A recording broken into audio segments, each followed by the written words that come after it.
আমি ক্লান্ত প্রাণ এক, চারিদিকে জীবনের সমুদ্র শোভেন, আমারে দুখণ্ড শান্তি দিয়েছিল নাটোরের বনলতা সেন। চলনবিলের সৌন্দর্য মণ্ডিত সুন্দর ছোট্ট এক শহর নাটোর। রয়েছে মন মুগ্ধ করার মতো অনেক কিছুই। চলনবিলের সৌন্দর্যের সঙ্গে সঙ্গে এখানে অবস্থিত নাটোরের রাজবাড়ি আর দীঘাপতিয়া উত্তরা গণভবনের ইতিহাসের স্মারক হিসাবে নাটোরকে করেছে আরও সমৃদ্ধ। আমাদের দেশের সমৃদ্ধ ঐতিহ্যের মধ্যে শত শত বছরের পুরনো রাজবাড়িগুলো অন্যতম। নাটোরের এই রাজবাড়িটি নির্মাণ করেন নাটোরের সর্বপ্রথম রাজা ১৭০৬ সালে রামজীবন। এই রাজবাড়িগুলোর ঐশ্বর্য আমাদের বুঝিয়ে দেয় কতটা সমৃদ্ধ ছিল বাংলা, কত রাজার পা পড়েছে এই বাংলায়। এক কথায় এইসব হচ্ছে ইতিহাসের জীবন্ত প্রমাণ। তেমনই একটি রাজবাড়ি হচ্ছে নাটোরের রানী ভবানী রাজবাড়ি। প্রিয় দর্শক, আজ আপনাদের জানাবো এই রানী ভবানী রাজবাড়ির ইতিহাস ও ঐতিহ্য।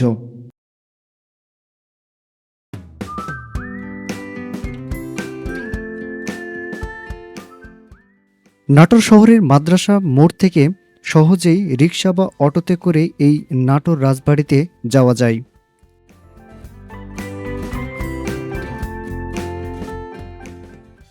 এই পথ ধরে যেতে যেতেই আপনার চোখে পড়বে বিশাল আকৃতির এই দিঘির।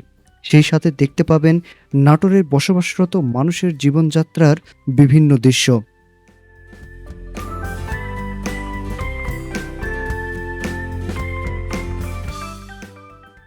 নাটোর শহরের সবুজে ঘেরা পথ চলতে চলতেই দেখা মিলে গেল রানী ভবানীর সেই ঐতিহাসিক রাজবাড়ির প্রধান ফটক। রিক্সা থেকে নেমেই এখানে ২০ টাকার বিনিময়ে টিকিট কেটে ভিতরে প্রবেশ করলাম। ভিতরে প্রবেশের এই রাস্তাটা বেশ সুন্দর। সেই সাথে রাস্তার দুই পাশে আগমনী এই বিভিন্ন রঙের পতাকাগুলো রাস্তার সৌন্দর্য দ্বিগুণ বাড়িয়ে দিয়েছে। রাজাদের আমলে ঘোড়ার গাড়ির বেশ প্রচলন ছিল। রাজবাড়ির এই পথ ধরে সামনে যেতে যেতেই দেখতে পেলাম এই ঘোড়ার গাড়ি, যা দেখে পর্যটকদের মনে করিয়ে দেয় সেই সময় রাজাদের ঘোড়ার গাড়ির প্রচলনের কথা। সামনে বিশাল আকৃতির যে গেট দেখতে পাচ্ছেন, এই গেটটি হচ্ছে এই রাজবাড়ির সবচেয়ে বড় মন্দির। সবুজে ঘেরা এই বিশাল আকৃতির মাঠের উত্তর কর্নারে প্রধান রাজভবনটি দেখতে পাবেন। নাটোরের ঐতিহাসিক রানী ভবানী রাজবাড়ি থেকে স্বাগত জানাচ্ছি আমি মোহাম্মদ আলামেন।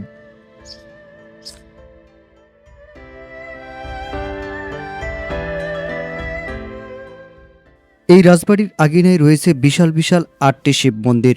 মন্দিরগুলোতে এখনও রীতি মেনে নিয়মিত পূজা অর্চনা করা হয়। দৃষ্টিনন্দন এই মন্দিরগুলো আপনাকে মুগ্ধ করবেই।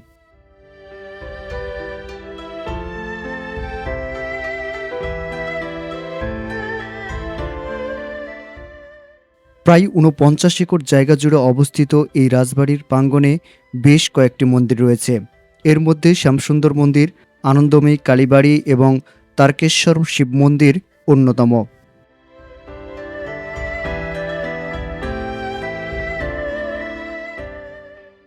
ঐতিহাসিকদের মতে অষ্টাদশ শতকের শুরুতে নাটোর রাজবংশের উৎপত্তি হয়।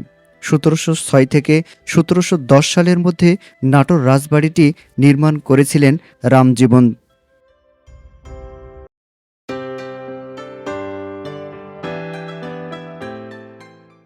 পুরো রাজবাড়ি ঘিরে আছে বিশাল সব গাছ, রয়েছে নানা জাতের ফুল গাছ, পাশে নবনির্মিত কমিউনিটি সেন্টার।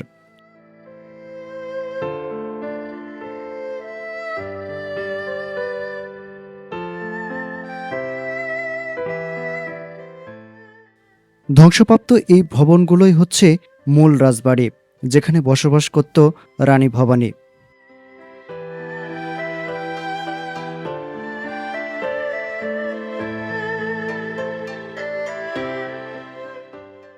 এই ধ্বংসপ্রাপ্ত ভবনগুলোই হচ্ছে রাজবাড়ির মূল ভবন।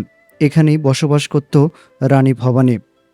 এখন রানীমহল আছে নামমাত্রই, শুধু সাইনবোর্ডের লেখা দেখে চেনা যায়।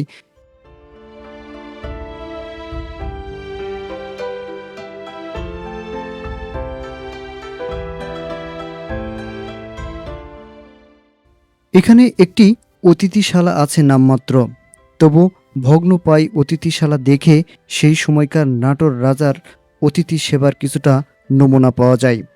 চলতি পথে দেখা যায় ছোট তরফের একটি ভবনের নাম হানি কুইন ভবন।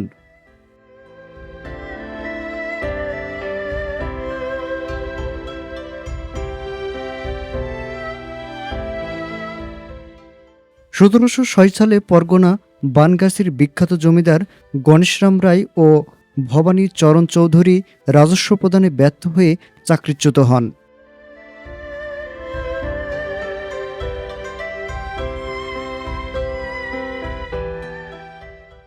এরপর দেওয়ান রঘুনন্দন জমিদারির দায়িত্ব দেন তার ভাই রামজীবনকে, আর এভাবেই সূচনা হয় নাটোর রাজবংশের। 1706 সালে রাজা রামজীবন নাটোর রাজবংশের প্রথম রাজা হিসাবে প্রতিষ্ঠা লাভ করেন।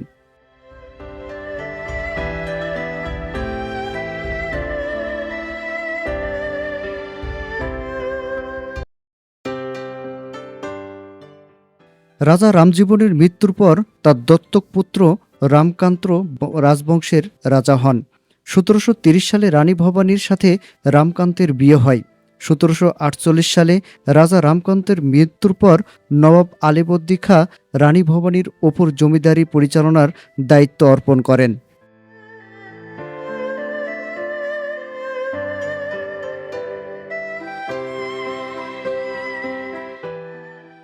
1802 সালে রানী ভবানীর মৃত্যুর পর তার দত্তক পুত্র রামকৃষ্ণ জমিদারির দায়িত্ব গ্রহণ করেন।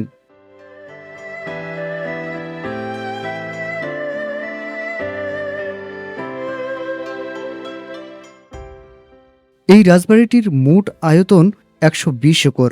ছোট বড় মিলে 8টি ভবন আছে এই রাজবাড়িতে।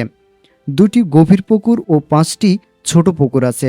রাজবাড়ির বেষ্টন করে আছে 2 স্তরের বেড় চৌকি।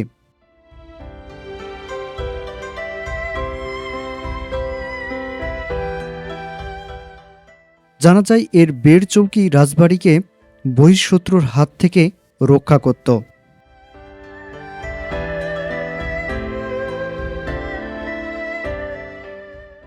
রানী ভবানীর রাজত্বকালে তার জমিদারির বর্তমান রাজশাহী, পাবনা, বগুড়া, কুষ্টিয়া, যশোর, রংপুর, পশ্চিমবঙ্গের মুর্শিদাবাদ, বীরভূমি, মালদহ জেলা পর্যন্ত বিস্তৃত ছিল।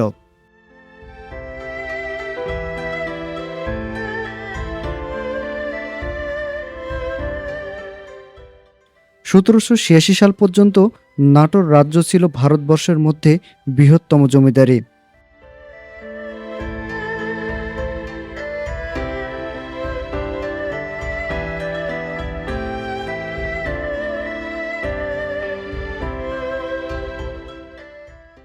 রানী ভবানীর উপর দায়িত্ব অর্পণের সময় তখনকার দিনে জমিদার হিসাবে একজন নারী অত্যন্ত বিরল ছিলেন, কিন্তু রানী ভবানী রাজশাহীর বিশাল জমিদার কার্য অত্যন্ত দক্ষতার সঙ্গে নির্বাহ করেন।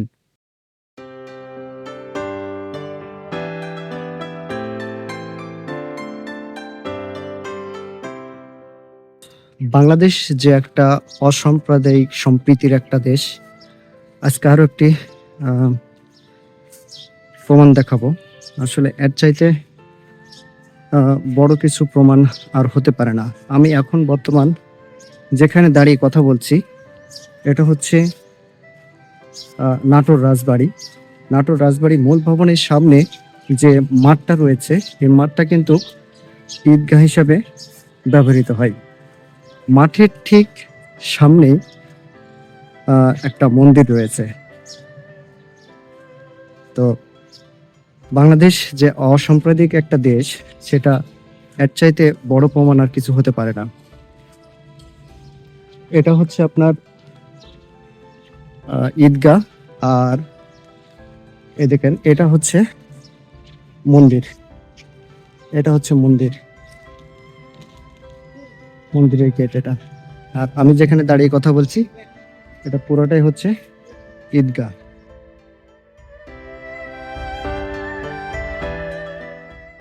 এই পুরো এলাকাটি দুইটি অংশে বিভক্ত ছিল, একটি হচ্ছে ছোট তরফ আর একটি হচ্ছে বড় তরফ। এখন বর্তমান যে ভবনটি দেখতে পাচ্ছেন এটি হচ্ছে ছোট তরফের ভবন।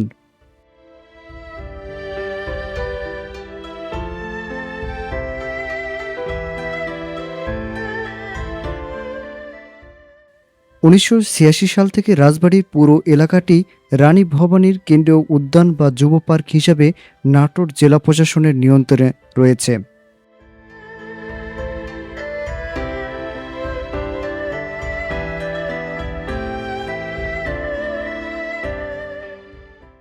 ভিডিওর শুরুতেই বলেছিলাম এই রাজভবনের ভিতরে বেশ কয়েকটি মন্দির রয়েছে।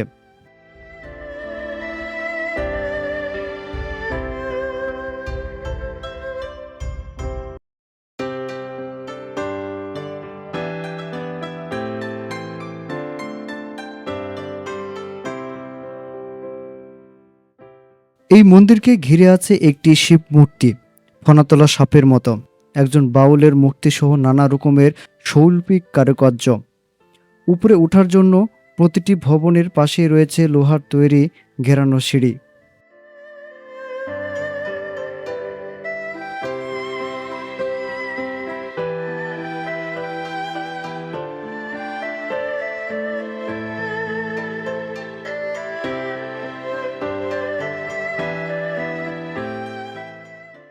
এই রাজবাড়ির ভিতরে অবস্থিত সবগুলো মন্দির বেশ সৌন্দর্যমণ্ডিত।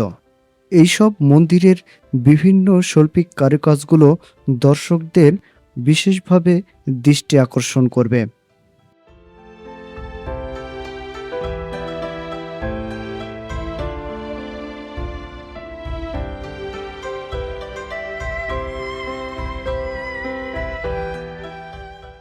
একসময় বিশাল আয়োজন করে এইসব মন্দিরেই নানা রকমভাবে দেবদেবীর নামে পূজা দেওয়া হতো।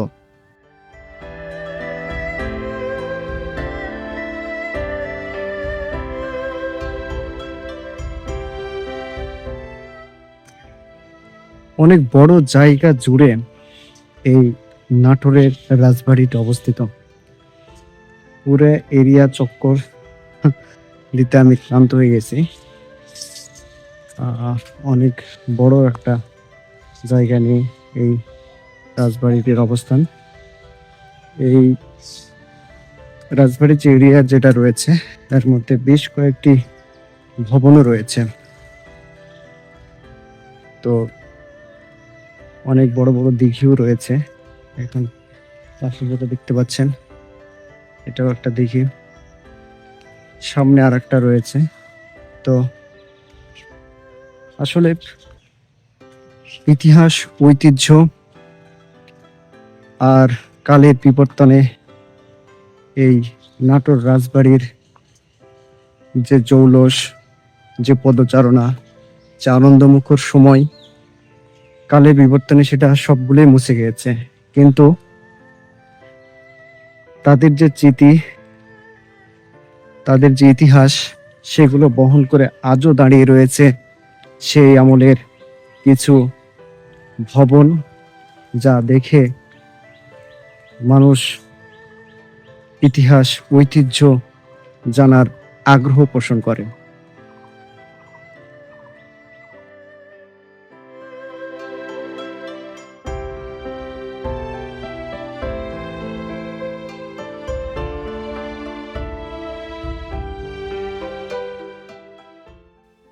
1947 সালে দেশভাগ হয়ে জমিদারি প্রথা বিলুপ্ত হওয়ার পর শেষ রাজা প্রতিভানাথ 1952 সালে সপরিবারে কলকাতা বসবাস করতে থাকেন।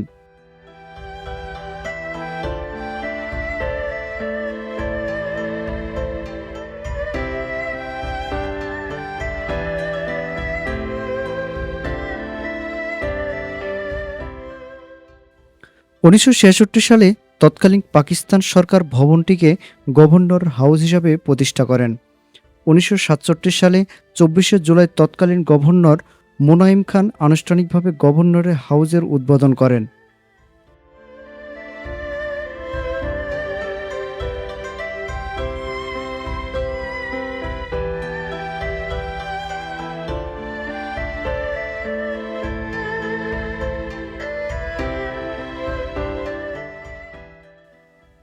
দেশ স্বাধীন হওয়ার পর ১৯৭২ সালে বঙ্গবন্ধু শেখ মুজিবুর রহমান দীঘাপতিয়া রাজবাড়িকে উত্তরা গণভবন হিসেবে ঘোষণা করেন। এরপর ভবনটিকে সংস্কার করা হয়।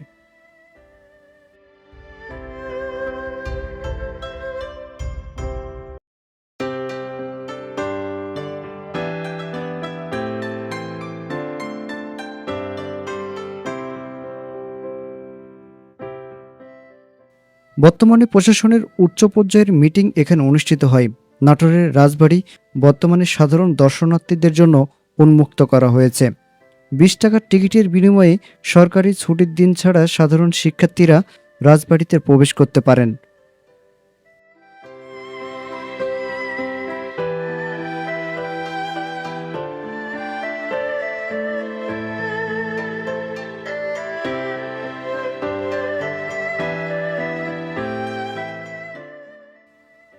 প্রিয় দর্শক, আজ এই পর্যন্তই। ভিডিওটি কেমন লাগলো অবশ্যই কমেন্ট করে জানাবেন। যদি ভিডিওটি ভালো লাগে চ্যানেলটি সাবস্ক্রাইব করে পাশে থাকবেন।